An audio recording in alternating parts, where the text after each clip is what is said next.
Hey, what's up everyone? Morey Croson here from the Performance Lab of California, and we got another breakdown for you today. I'm very excited about the breakdown. It's going to be all about the starts, a comparison of starts between Tyson Gay, Usain Bolt, Justin Gatlin, and Asafa Powell.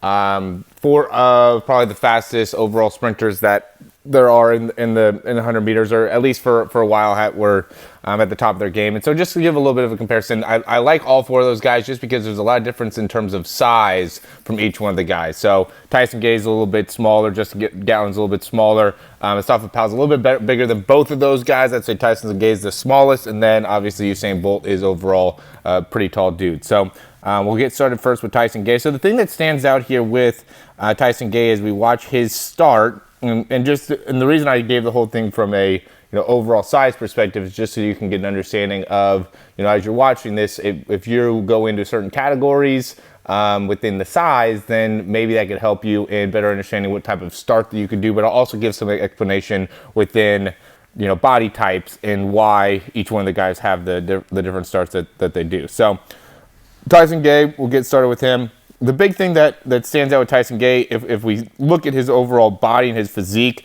he's a lot skinnier up top, and he's a lot wider down below within his hips. So he takes a little bit wider of an overall start, and he also takes a lot more steps. So he's not taking as big of within each one of his steps, he's not picking up as much ground. So he's getting a little bit wider from one step to the other step rather than going as far forward. So you can see where he started from here, boom.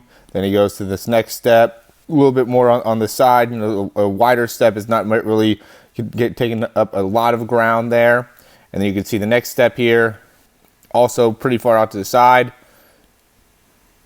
And then we'll see him transition again here. I mean, this one's a little bit more of a straight up step. Now we're going to the third step. It's a little bit more of a straight step and not as much of a wide step. But then the other big thing is, if we're watching this, look at the trunk angle. And this is a big thing as we transition from Tyson Gay to Usain Bolt. Notice how when he's doing this start, he's staying very, very low with that trunk angle in comparison to his hips. He's not standing up very much. He's keeping everything pretty well underneath him as he's getting his body going. All right, so that's Tyson Gay. We'll take that, or we'll transition that into Usain Bolt here.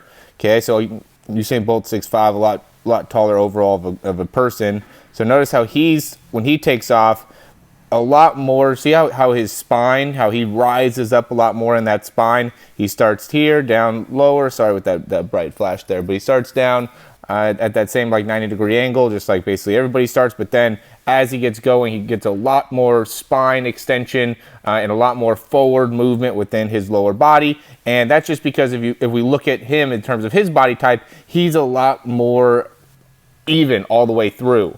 Tyson Gay, like I said, he's a little bit wider within his hips and then a little bit skinnier up top. But Usain Bolt, there's not a part of him. He's just long. He's a long guy. So he's really trying to look for his overall stride length. And in order to get overall stride length, what you have to do is you have to get your spine out of the way. So that makes it so he really is able to get full overall length within each one of his strides. Really does a great job, too, of getting into that triple extension within his hips very, very quickly. Because he has to move his hips a lot. As we get going, you'll see how some of those guys don't really get into that full triple extension. But Usain Bolt, even though he's a tall guy, is still able to get into triple extension very, very early during the sprint. And that just, to me, that's a big range of motion thing, and then also obviously a big power thing. All right, next one's going to be Asafa Powell. Okay, so Asafa Powell is just a little bit wider dude in general, and again, he's a good sized guy. So he's bigger than Justin Gatlin, but obviously not as big as Usain Bolt. So when you watch him take off, he's a lot more just trying to get his weight going straight forward here. But notice how he also, even though he's trying to get more of his weight going straight forward, he still maintains a very, very low spine angle, similar to Tyson Gay. So big step here. That one's a little bit off to the side, but then watch this next one where we saw Tyson Gay with his second step. He was very far kind of that way. You can see where Asafa Powell is really trying to drive forward up and through. And so he's trying to get a lot of length, but he's still maintaining a really bent over spine position, and you can see that this allows him to really get full utilization within his hips. He's very much of a, he uses a lot of his glutes, a lot of his posterior chain as he gets going with the run. But then notice how with that triple extension, like what I was talking about with Usain Bolt, notice how when he's pushing off, he's almost pushing his legs, and what he does that's very interesting is he has a lot of tilt that he has in his pelvis, and so you can see there's a big lean over to the side there, and then as he transitions, he has to almost push his legs in that way, right? Notice how his foot's coming inwards as he's pushing off, and that makes it so then he can reshift his hips. So he has a lot. If we look at him from the front, what he does is he has a lot of,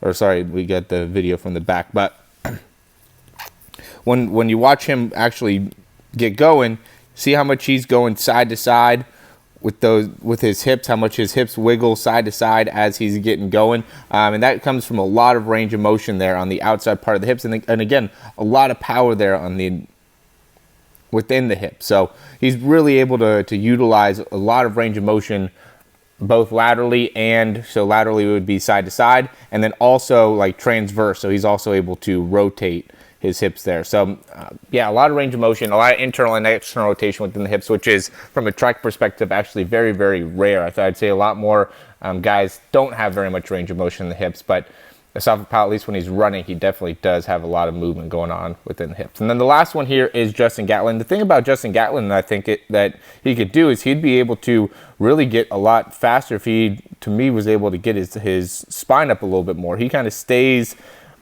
he could have more of a Usain Bolt type of a run. I mean, he has a similar body type where he's very, very long.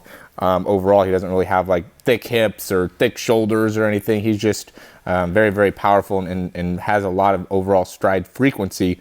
But as you get going here, you can see that he maintains a very bent over position in that spine, but then that allows him to fully maximize his hip flexors. So he's getting a lot of knee drive within each one of his steps, and he's also, so look how much he drives that knee up. Knee drive, knee drive, knee drive. And so what that helps him do is makes it so he's able to get a lot of length, and then because he's naturally very, very, his stride frequency is very, very good, so he's able to get a lot of turnover because he does that naturally.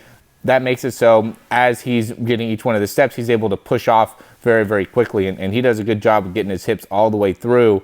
So as he's driving, he's getting that knee drive, his hips are moving very quickly over his body. So now he could push off and alternate from one leg to the other at a very high rate. And that's what makes him very good at his start, is that he has so much of his weight going forward or, towards the finish line, that all he has to do is just work on knee drive, knee drive, knee drive. It's like, I don't know if you go and you do the resistance band and you hold somebody back, and then you go and you sprint, and then after you take the resistance band off and you try to sprint again, how your body feels like it's falling forward. That's what Justin Gatlin does with his sprint, except he's able to get very quick turnover and get a lot of knee drive, and that helps him in being able to achieve that. So if you have that high frequency, I'd say Justin Gatlin's a good person to watch, but I'd say when you're getting the start, you could also get your spine in a little bit better position, because he could actually create a little bit more power in his start if he was able to correct that. All right, guys.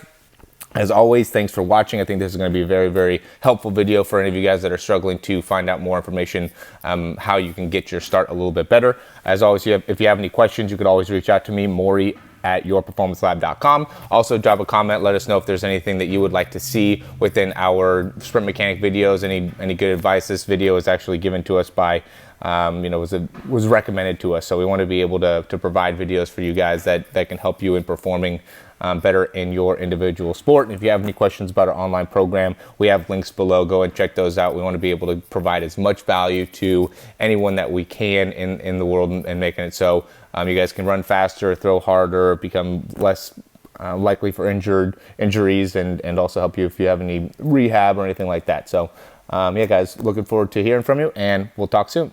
Thank you so much for watching this video. I hope you really enjoyed it, and if you did, you can subscribe down below, and that way you can get updates on any of the new videos that we get.